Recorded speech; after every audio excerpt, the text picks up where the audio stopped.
Next, help me welcome Lisa Ackerman, who comes to us as Executive Vice President and Chief Operating Officer of the World Monuments Fund. Thanks. Well, I should thank Archer for inviting me as well, who I've known a very long time in my previous job at the Crest Foundation.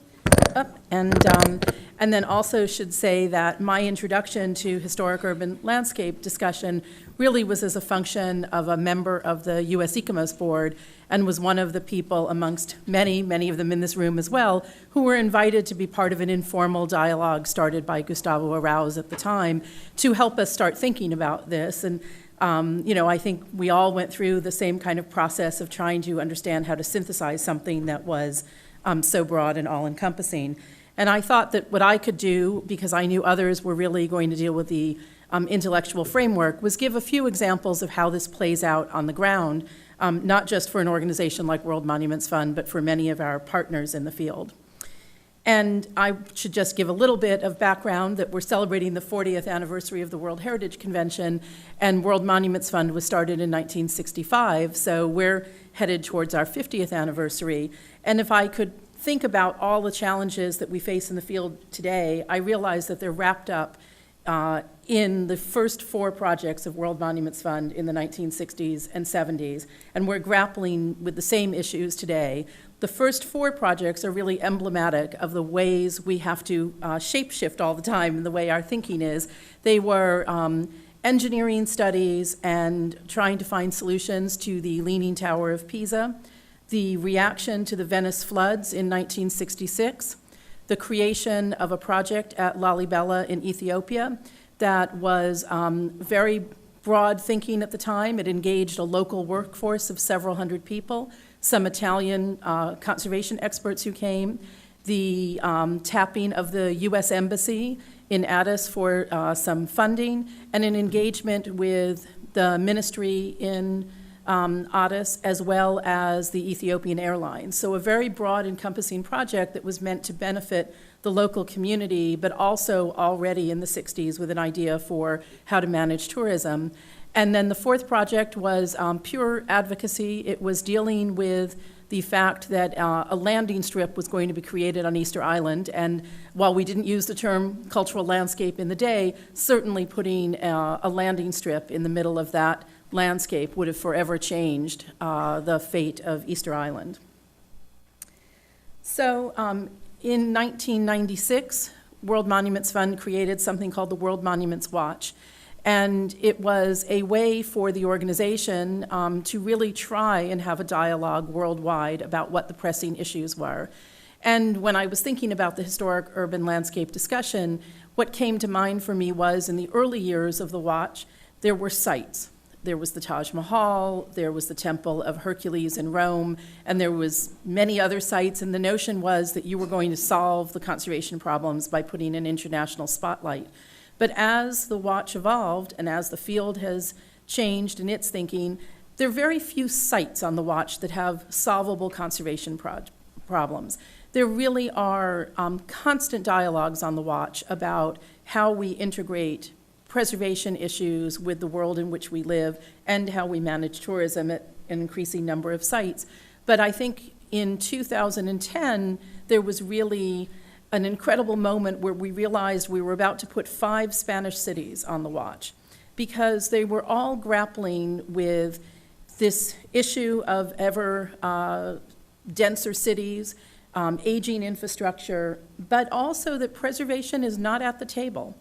We, as a field, have diversified and become broader in our thinking, but we still are often left out of the major planning discussions. So even in New York City, Plan 2030, which was much heralded as a very broad vision for the future of New York City, there is not a section on preservation, and yet this is a city that is all about preservation in a lot of ways, and that integration of the modern world.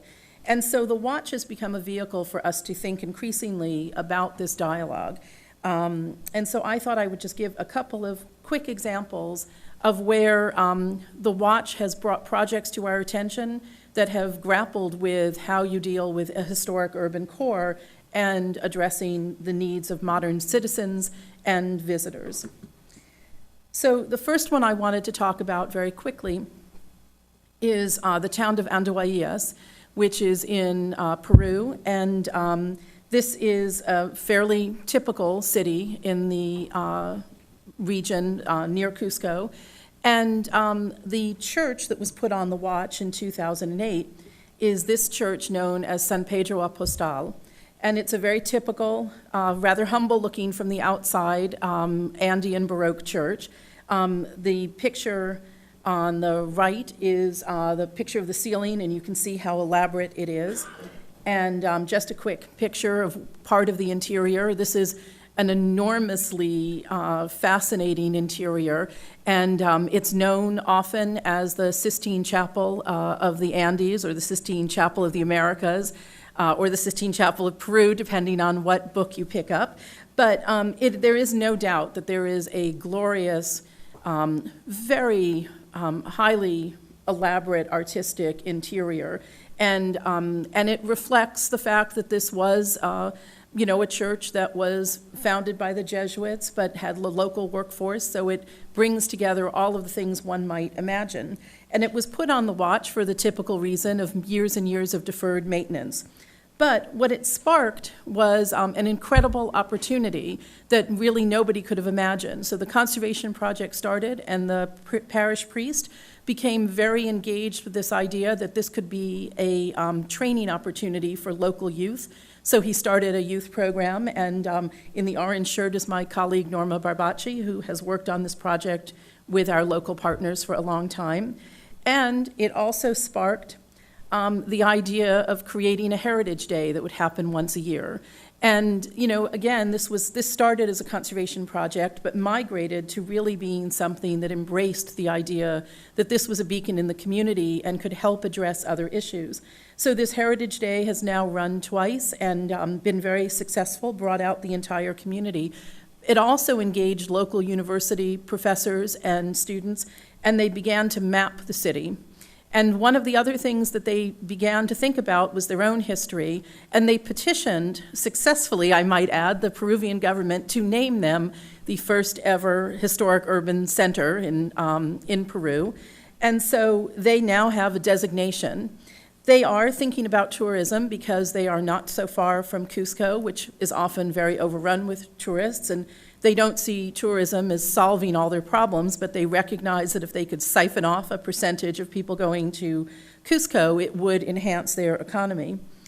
And more importantly, as this project has evolved, we've worked on 3 other churches in this region that are also Andean Baroque churches of some distinction. And there's been the formation and discussions with local tour operators and government officials about actually creating something called the Andean Baroque route that would give people a reason to leave Cusco and explore some of these other places that are very undervisited. And with the right management structure and the right thinking, you could have tourism that had a positive impact on these communities without overrunning these towns. A less happy experience. In 2010, the Historic Center of Buenos Aires was on the watch. And this is one where there's an enormous local community that cares passionately about the historic fabric of the city. And Buenos Aires, like many cities, really reflects hundreds of years of settlement. And much like New York City, it's a city that really could chart its history by walking the streets and could talk about everything from 17th century settlement to 18th and 19th century wealth to 20th century participation in a much larger world. And so there really was a selection of buildings that crossed all of that. This is a group called Basta de Demoler, which formed very effectively a lot of workshops locally and had identified 1,200 historic buildings that lacked any sort of protection in the city, and that they felt really deserved some greater protection. Sadly, while the legislation kind of appeared and disappeared in the course of 1 year, it came on and off the books 3 times to try and protect the city. This is a photo taken by one of my colleagues showing some of the examples of buildings that were being lost. And then this is a picture from this summer. One of a World Monuments Fund employee went on a summer vacation, and I said, bring me back a photo. And the historic building is the one that's completely covered in the middle with the person on top of it with a jackhammer. So not that we can't have change. Change is important. Cities only survive when they're dynamic. But this is a city that was indeed trying to carve out some way to reflect an earlier time. And I thought I would also just take one example from the 2012 World Monuments Watch, which is the historic Havelis of Bikaner in Rajasthan in northern India. And this is a place that is just beginning this dialogue. This is a walled city.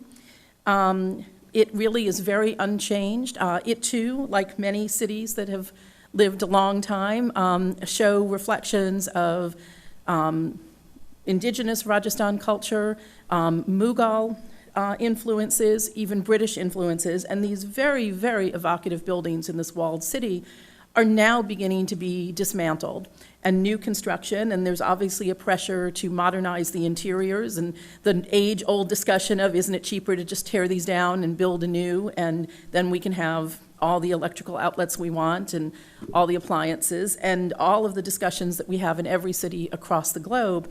But here is an opportunity because there's a local community group that really recognizes the distinction that these buildings give that will be lost. And they are just at the beginning of this dialogue and desperate for help. And the watch was an opportunity for them to try and reach a wider public in India as well as across the globe. And just last week, they held a heritage festival. And it was really remarkable to see such a large percentage of the town come out and participate in walking tours and exhibitions and student programs. And so, indeed, like in many cities, while the pressures are happening around the city, there is actually a local community that cares passionately about the distinctiveness that surrounds them. But again, I think if there were any lesson for most of us, it's that somehow, even though we're getting stronger and stronger as a field, we are still not a part of the urban planning discussions that make the decisions about the fate of the city. And I really am ending with this image of the watch just to say that the 2014 watch will be announced in October 2013. And if people have places that they care about or think are in need, the watch is one vehicle. And I really picked places that for some reason resonated with me as I was putting this talk together, but I literally could have picked virtually any image that's on that screen and talked about the urban pressures and how they're dealing with trying to preserve some semblance of an urban landscape. Thank you.